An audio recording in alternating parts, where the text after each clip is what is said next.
జై శ్రీరామ్, అందరికీ నమస్కారం. Welcome to news Akhanda. నేను మీ కస్తూరి శ్రీధర్. యోగి ఆదిత్యనాథ్ గారి అభిమానులకు ఒక కిక్కెక్కించే న్యూస్ అయితే తీసుకొచ్చాం మళ్ళా. సరే, ఇంకా అసలు విషయానికి వస్తా. ఈ సంబాల్ పట్టణం గురించి, సంబాల్లోని జామా మసీదు గురించి ఇప్పటికే మనం అనేక వీడియోల్లో చెప్పుకున్నాం. ఇక సంబాల్లో జరుగుతున్నటువంటి అల్లర్ల గురించి కూడా మీకు తెలిసే ఉంటుంది. అదేందయ్యా అంటే, మన హరిహర మహల్ను పడగొట్టి ఆ దేవాలయం గోడలపైనే ఈ సంబాల్ జామా మసీదుని అయితే నిర్మించారు. ఇప్పుడు 1520వ సంవత్సరంలో మొఘల్ దురాక్రమణ దాడైనటువంటి బాబర్ ఈ దుచ్చిరికి అయితే ఒడిగట్టాడు. ఓకేనా?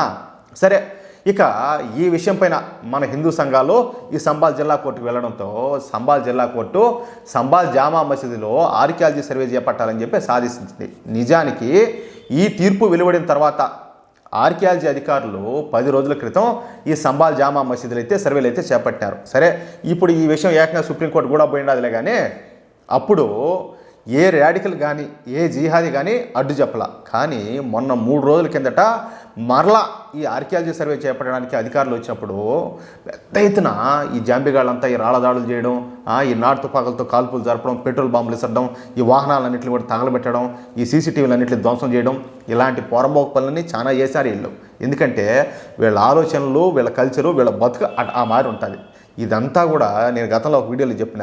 ఆ నియోజకవర్గంలో సంబాల్ ప్రాంతంలో హిందువుల్లో ఐకమత్యం పెరుగుతుంది, బీజేపీకి ఓటు బ్యాంక్ పెరుగుతుందని చెప్పేసి కావాలన్నా ఇదంతా చేసినారని చెప్పేసి గతంలో నేను ఒక వీడియోలో చెప్పిన. మీరు చూసారో లేదో మరి. ఎందుకంటే అక్కడ ఇంకొక మాట చెప్తా, 10ల సంఖ్యలో ట్రాక్టర్లతో ముందుగానే కంకర రాళ్ళన్నింటినీ తీసుకొచ్చి ఆడ పెట్టుకున్నారంట. ఎందుకో రాళ్ళదాడి చేసేదానికి. ఇక ఈ లోకల్ మేడ్ నాటు తుపాకులను అలాగే పెట్రోల్ బాంబులను సిద్ధం చేసి పెట్టుకున్నారు. అర్థమైందా? ఇకపోతే ఈ అల్లర్లు జరిగే సమయంలో మొహాలు కనపడకుండా మాస్కులు కట్టుకొని ఈ రాళ్ళు వేయడం, వాహనాలు ధ్వంసం చేయడం, ఈ ప్రైవేటు ప్రభుత్వ ఆస్తులన్నింటినీ కూడా తగలబెట్టడం వంటి ఎన్నో నీచమైనటువంటి ఘోరమైన పనులన్నీ కూడా చేశారు.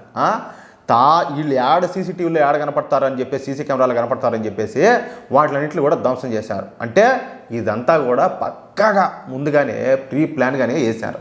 ఇక ఉత్తరప్రదేశ్ ముఖ్యమంత్రి లెజెండ్ ఎవరా, ఫైర్ బ్రాండ్ ముఖ్యమంత్రి యోగి ఆదిత్యనాథ్ గారు.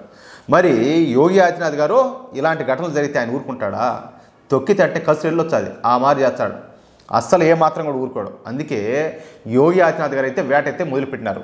ఈ క్రమంలోనే యోగి ఆదిత్యనాథ్ గారు కొన్ని కీలకమైనటువంటి కొన్ని నిర్ణయాలు అయితే తీసుకున్నారు. ఎట్టుంటాయంటే ఆయన తీసుకున్న నిర్ణయాలు ఆ రేంజ్లో ఉంటాయి. చెప్తానండి. ఎవరైతే ఈ విధ్వంసానికి పాల్పడినారో ఈ విధ్వంసకారుల మీద నేషనల్ సెక్యూరిటీ యాక్ట్ అయితే ప్రయోగించడం. ఇక రెండోది, మొత్తంగా 2700 మంది ఈ జాంబిగాళ్ల పైన కేసులు అయితే నమోదైనాయి.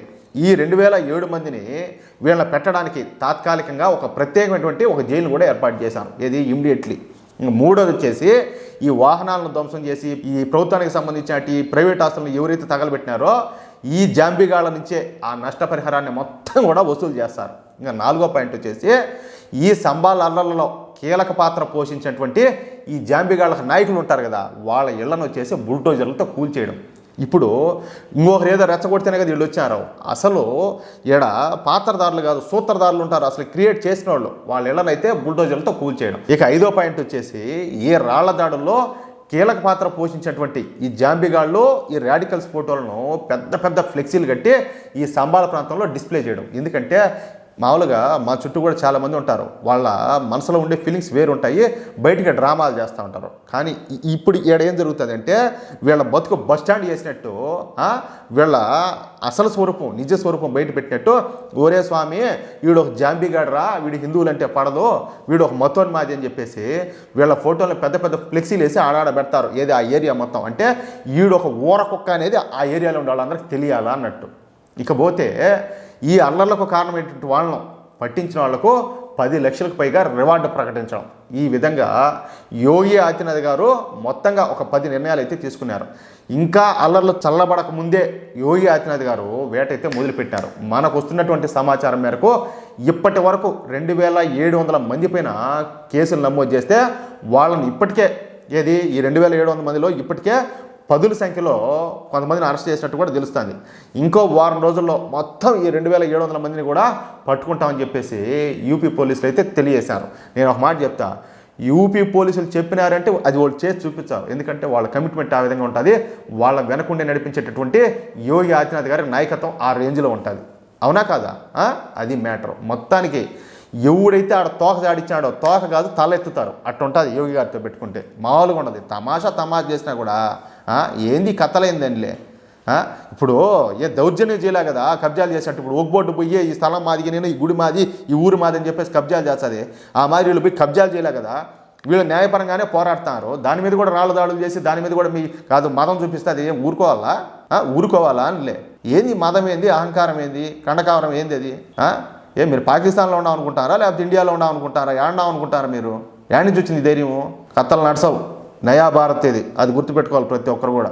మీకు ఈ న్యూస్ నచ్చితే, అదేవిధంగా నేను చెప్పింది కరెక్ట్ అని చెప్పి మీరు భావిస్తే ఈ న్యూస్ నలుగురికి షేర్ చేయండి. అలాగే తప్పనిసరిగా ప్రతి ఒక్కరు కూడా మీ యొక్క అమూల్యమైన అభిప్రాయాలను కామెంట్ రూపంలో తెలియజేయండి ప్లీజ్. జై శ్రీరామ్.